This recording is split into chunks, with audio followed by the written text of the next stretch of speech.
Hi hello namaste this is race tutorial your Srinivas sir. So ఈరోజు త్రిక సంధి మరియు ఆమ్రేడిత సంధి గురించి మనం చర్చించబోతున్నాం. మొట్టమొదటగా త్రిక సంధి అంటే ఏంటిది? Please subscribe my channel and like and share it my channel. Let's start Trika సంధి. త్రిక అంటే మూడు అచ్చులు కలది. మరి మూడు అచ్చులు ఏంటి సార్? ఆ ఈ ఏ. సో ఆ ఈ ఏలను కలిపితే మనం ఏమంటాం? త్రికములు అంటారు. డైరెక్ట్ క్వశ్చన్, చాలా ఇంపార్టెంట్. త్రికములకు ఏవేవి ఎగ్జాంపుల్ అడుగుతాడు. వేటి త్రికములు అంటారు? ఆ ఈ ఏ. గుర్తుంచుకోండి, చాలా ఇంపార్టెంట్. నీట్ బిట్ ఇది ఇక్కడ కాంపిటేటివ్ లో compulsory important. So JL, DL, TET, so set, ఇలా ఏదైనా అడుగుతాడు. మరి సూత్రం చూద్దాం. త్రికంబు మీది అసంయుక్త హల్లునకు ద్విత్వంబు బహుళ మగును. ఇది మనకు సూత్రం.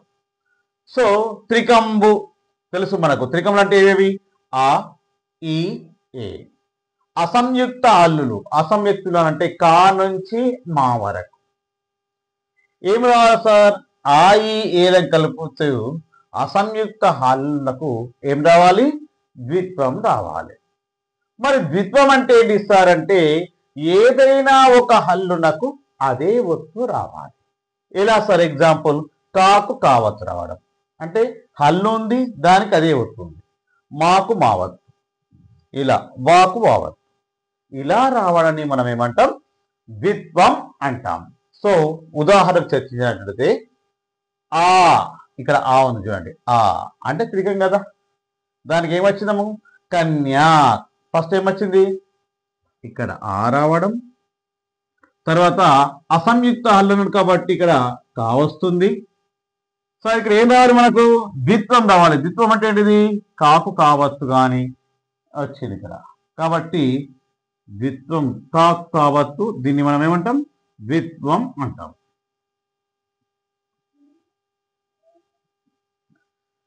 ఇది ఏ సంధి? త్రిక సంధి. నెక్స్ట్ ఇంకో ఎగ్జాంపుల్ చూద్దాం. ఈ కదా, ఈని మనం ఏమంటాం? సో త్రికం ఏమొచ్చింది సార్? మహోగ్రం. మా అనేది ఫస్ట్ వర్డ్ ఏంటిది? అసంయుక్త హల్లు కదా, దీన్ని ఏమంటాం మనం? అసంయుక్త హల్లు కదా, రైట్. ఇది కా కూడా ఏంటిది? అసంయుక్త హల్లు. మరి ఈ మహోగ్రం ఏమొచ్చింది ఇక్కడ? ఇమ్మహోగ్రం. మాకు మావత్తు వచ్చింది. మాకు మావత్తు వచ్చింది కాబట్టి మనకు ఏమంటాం? ద్విత్వం. నెక్స్ట్ మూడో ఎగ్జాంపుల్ చూద్దాం. ఏంటి సార్? ఇక్కడ ఏ. ఏని మనం ఏమంటాం? త్రికము. బి వా. వా అనేది ఏంది? అసంయుక్త హల్లు. అసంయుక్త హల్లు వచ్చినప్పుడు ఇవి ఎన్నింటి కలిపితే ఏం రావాలి? ఎవ్విధము. ఎవ్విధం ఏంటంటే వాకు వావత్తు మనం ఏమనాలి? ద్విత్వం. సో ఈ విధంగా ఆ ఈ ఏలకు అసంయుక్త హల్లు కలిసినప్పుడు ద్విత్వం రావడాన్ని మనం ఏమంటాం? త్రికం అంటాం. సో త్రిక సంధి గురించి చర్చించారు కదా. నెక్స్ట్ ఏంటి? ఆమ్రేడిత సంధి. ఆమ్రేడిత సంధి. సో ఆమ్రేడిత సంధి చాలా ఈజీ. ఇందులో మొదటి పదమే రెండో పదంగా మళ్ళీ వెంటనే రావాలి. సో ఎలా సార్? సూత్రం తీసుకున్నట్టయితే అచ్చునకు ఆమ్రేడితంబు పరమగునప్పుడు సంధి అగును.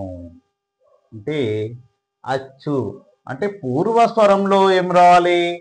అచ్చు రావాలి. తిరిగి మళ్ళీ పరస్వరంలో అదే పదం రావడాన్ని మనం ఏమంటాం? ఆమ్రేడిత సంధి అంటాం. ఇది చాలా ఈజీ అండి. ఏం సార్? ఎగ్జాంపుల్ చూద్దాం. ఔరా, ఔరా, ఔరౌరా. ఔరా అంటే ఇక్కడ ఏంది? రా, అచ్చు కదా, రా ఆ కదా, అచ్చు. దానికి ఏం రావాలి? తిరిగి అదే పదం వచ్చింది ఇక్కడ. ఔరా, ఔరా అదా తిరిగి అదే పదం వచ్చింది.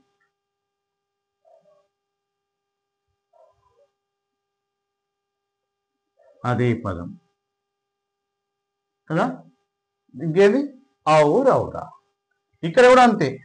అప్పుడు ఊ ప్రొనౌన్సియేషన్ చూడండి అచ్చు. మళ్ళీ తిరిగి అదే పదం సేమ్ వర్డ్ కదా. సేమ్ వర్డ్ అదే పదం రావడం.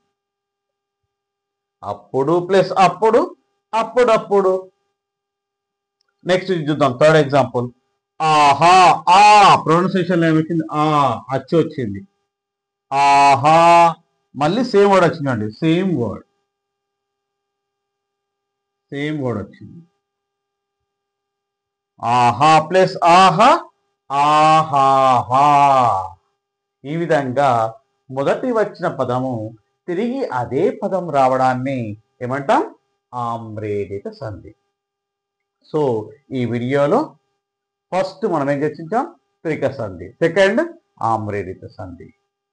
So please try to cooperate and subscribe my channel. This is Srinivas. Thank you and all.